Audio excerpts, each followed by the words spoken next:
L'administration publique est constituée de l'ensemble des organisations et des institutions qui exercent des fonctions publiques pour répondre aux besoins de la société. Dans cette vidéo, nous allons aborder les 10 points caractéristiques qui la régissent.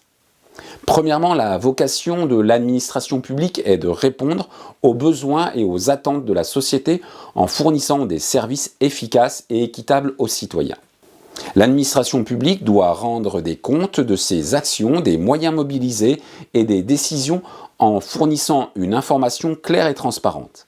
Les services publics fondent leur légitimité dans la participation citoyenne, qui s'exprime au travers d'un certain nombre de processus contributifs aux décisions de politique publique, notamment par le biais de consultations à différents niveaux du champ démocratique.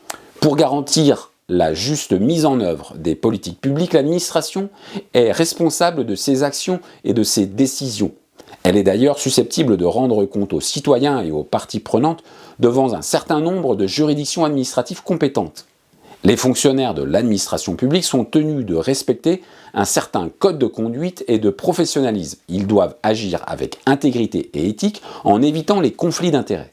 L'administration, dans l'exercice de ses prérogatives, doit mettre tout en œuvre pour fournir aux citoyens des services publics efficaces et efficients. Les ressources de la collectivité doivent être utilisées de manière optimale.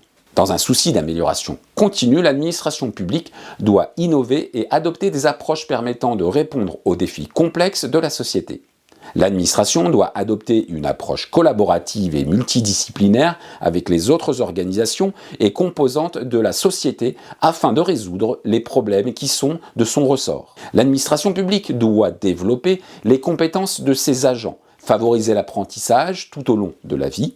Ainsi, elle permet l'épanouissement et l'employabilité de ses agents tout en développant la qualité des services rendus. Si l'évaluation des politiques publiques n'est pas obligatoire, nombre de pays ont adopté des chartes ou directives afin d'évaluer l'efficacité des moyens et décisions prises.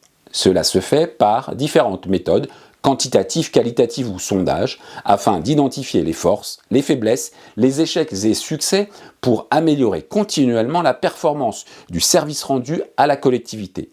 En résumé, au travers de ces différents concepts mis en œuvre, il s'agit d'assurer, dans les meilleures conditions, un service toujours plus proche des attentes de la collectivité.